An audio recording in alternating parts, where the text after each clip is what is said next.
Hi friends, ಎಲ್ಲರೂ ಹೇಗಿದ್ದೀರಾ? ಎಲ್ಲರೂ ಚೆನ್ನಾಗಿದ್ದೀರಾ ಅಂತ ಅಂದ್ಕೊಂಡಿದ್ದೀನಿ. ಫ್ರೆಂಡ್ಸ್, ಇವತ್ತಿನ ರೆಸಿಪಿ ಸಿಂಪಲ್ ಆದ ಕ್ಯಾಬೇಜ್ ಪಲ್ಯ ಮಾಡ್ತಾ ಇದ್ದೀನಿ. ಈ ಚಪಾತಿಗಳಿಗೆ ತುಂಬಾ ಚೆನ್ನಾಗಿರುತ್ತೆ. ಹಾಗೆಯೇ ಅನ್ನಕ್ಕೂ ಕೂಡ ಈ ರೀತಿಯಾಗಿ ನೀವು ಮಾಡ್ಕೊಳ್ಬೋದು.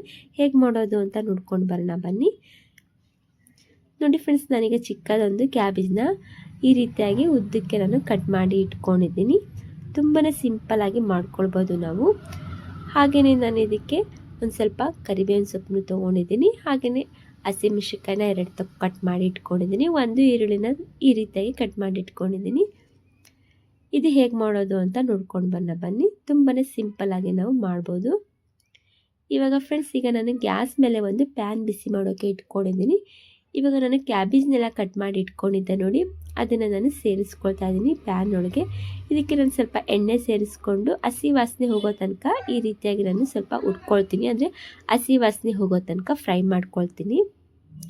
ಯಾಕಂತಂದ್ರೆ ನಾವು ಹಾಗೆಯೇ ಪಲ್ಯ ಮಾಡ್ಕೊಳ್ಬೋದು, ಅಂದರೆ ಸ್ವಲ್ಪ ಇದು ಸ್ಮೆಲ್ ಬರುತ್ತೆ ಅಲ್ವಾ ಈ ಪಲ್ಯ, ಅದಕ್ಕೋಸ್ಕರ ನಾನು ಸ್ವಲ್ಪ ವಾಸನೆ ಹೋಗೋ ತನಕ ಫ್ರೈ ಮಾಡ್ಕೊಳ್ತಾ ಇದ್ದೀನಿ. ನೋಡಿ, ಈ ರೀತಿಯಾಗಿ ನಾನು ಫ್ರೈ ಮಾಡಿ ಇಟ್ಕೊಂಡಿದ್ದೀನಿ.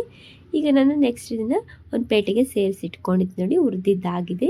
ಈಗ ನಾನು ಅದೇ ಪ್ಯಾನ್ ಒಳಗೆ ನಾನು ಸ್ವಲ್ಪ ಎಣ್ಣೆನ ಸೇರಿಸ್ಕೊಂಡಿದ್ದೀನಿ. ಹಾಗೆಯೇ ಸ್ವಲ್ಪ ಸಾಸಿವೆನೂ ಹಾಕ್ಕೊಳ್ತಾ ಇದ್ದೀನಿ. ಸಾಸಿವೆನೂ ಚಟಪಟ ಸಿಡಿತಾ ಇದೆ. ಇದಕ್ಕೆ ಒಂದು ಸ್ವಲ್ಪ ನಾನು ಜೀರಿಗೆನ ಸೇರಿಸ್ಕೊಳ್ತೀನಿ. ನಾನು ಸ್ವಲ್ಪ ಅಷ್ಟೇ ಮಾಡ್ತಾ ಇದ್ದೀನಲ್ಲ, ಅದಕ್ಕೋಸ್ಕರ ಒಂದಿಬ್ಬರಿಗೆ ಅಷ್ಟೇ ಮಾಡ್ತಾಯಿದ್ದೀನಿ. ಸ್ವಲ್ಪ ಮಾಡ್ತಾಯಿದ್ದೀನಿ, ಸ್ವಲ್ಪನೇ ಎಲ್ಲ ಸೇರಿಸ್ಕೊಳ್ತಾ ಇದ್ದೀನಿ. ನೆಕ್ಸ್ಟ್ ನೋಡಿ, ಈಗ ನಾನು ಇದಕ್ಕೆ ಒಂದು ಸ್ವಲ್ಪ ಉದ್ದಿನಬೇಳೆ ಹಾಕ್ಕೊಳ್ತಾ ಇದ್ದೀನಿ.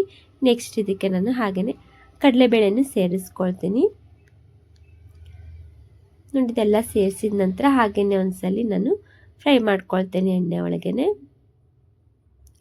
ನೋಡಿ, ಇದು ಸ್ವಲ್ಪ ಕೆಂಪಗೆ ಬರೋ ತನಕ ಫ್ರೈ ಮಾಡ್ಕೊಳ್ಬೇಕಾಗುತ್ತೆ. ನೋಡಿ, ಇದು ಫ್ರೈ ಮಾಡಿದ್ದಾಗಿದೆ. ಇವಾಗ 1-2 ನಿಮಿಷನೂ ಆಗಿದೆ. ಈಗ ನೆಕ್ಸ್ಟ್ ಇವಾಗ ನೋಡಿ, ಇದಕ್ಕೆ ನಾನು ಕರಿಬೇವನ್ನ ಸೇರಿಸ್ಕೊಳ್ತೀನಿ. ನಂತರ ಈರುಳ್ಳಿನೂ ಸೇರಿಸ್ಕೊಂಡು ಬಿಡ್ತೀನಿ. ನೋಡಿ, ಈ ರೀತಿಯಾಗಿ ಒಂದ್ಸಲಿ ಮಾಡ್ಕೊಂಡು ನೋಡಿ, ತುಂಬಾ ಚೆನ್ನಾಗಿರುತ್ತೆ. ಈಗ ಇದು 2 ನಿಮಿಷ ಆಗಿನೇ ನಾನು ಫ್ರೈ ಮಾಡ್ಕೊಳ್ತೀನಿ ಈರುಳ್ಳಿ. ಇದು ಸ್ವಲ್ಪ ಹಸಿ ವಾಸನೆ ಹೋಗಬೇಕು ಫ್ರೆಂಡ್ಸ್, ಇಲ್ಲಾಂದರೆ ಎಲ್ಲ ಕಚ್ಚ ಕಚ್ಚ ಅನಿಸುತ್ತೆ.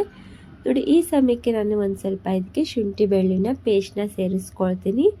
ಸ್ವಲ್ಪ ಚೆನ್ನಾಗಿರುತ್ತೆ, ಡಿಫ್ರೆಂಟಾಗಿ ಟೇಸ್ಟ್ ಕೊಡುತ್ತೆ ಇದು ಶುಂಠಿ ಬೆಳ್ಳುಳ್ಳಿ ಅಂತ. ನಾನು ಕ್ಯಾಬೇಜ್ ಪಲ್ಯಕ್ಕೆ ಸ್ವಲ್ಪ ಶುಂಠಿ ಬೆಳ್ಳುಳ್ಳಿನ ಸೇರಿಸ್ಕೊಂಡಿದ್ದೀನಿ.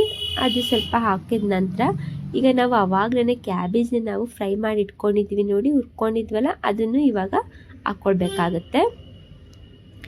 ಈ ಹಾಕಿದ ನಂತರ ನೋಡಿ, ಇದನ್ನು ಚೆನ್ನಾಗಿ ಈಗ ನಾವು ಮಿಕ್ಸ್ ಮಾಡ್ಕೊಳ್ಬೇಕು. ನೋಡಿ, ಯಾವ ರೀತಿಯಾಗಿ ನಾನೀಗ ಮಿಕ್ಸ್ ಮಾಡ್ಕೊಳ್ತಾ ಇದ್ದೀನಲ್ಲ. ಈಗ 2 ನಿಮಿಷ ಆಗಿದೆ. ಈಗ ಮಿಕ್ಸ್ ಮಾಡ್ಕೊಂಡ ನಂತರ ಇದಕ್ಕೆ ನಾನು ಸ್ವಲ್ಪ ಅರಿಶಿಣ ಪುಡಿನ ಸೇರಿಸ್ಕೊಳ್ತೀನಿ. ಹಾಗೆಯೇ ಇದಕ್ಕೆ ನಾನು ಸ್ವಲ್ಪ ಉಪ್ಪನ್ನ ಸೇರಿಸ್ಕೊಳ್ತೀನಿ. ನೋಡಿಕೊಂಡು ನೀವು ರುಚಿಗೆ ತಕ್ಕಷ್ಟು ಉಪ್ಪನ್ನ ಹಾಕ್ಕೊಳ್ಬೋದು. ನೋಡಿ ಫ್ರೆಂಡ್ಸ್, ಈಗ ಉಪ್ಪು ಹಾಕಿದ್ದಾಗಿದೆ. ಅರಿಶಿಣ ಪುಡಿ, ಉಪ್ಪು 2 ಹಾಕಿದ ನಂತರ 2 ಚೆನ್ನಾಗಿ ನಾವು ಮಿಕ್ಸ್ ಮಾಡ್ಕೊಳ್ಬೇಕು. ನೋಡಿ, ಈ ರೀತಿಯಾಗಿ ನಾನು ಮಿಕ್ಸ್ ಮಾಡ್ಕೊಳ್ತಾ ಬರ್ತಿದ್ದೀನಿ. ಇನ್ನೇನು ಪಲ್ಯ ಅಂತೂ ರೆಡಿ ಆಗುತ್ತೆ ನೋಡಿ. ಈಗ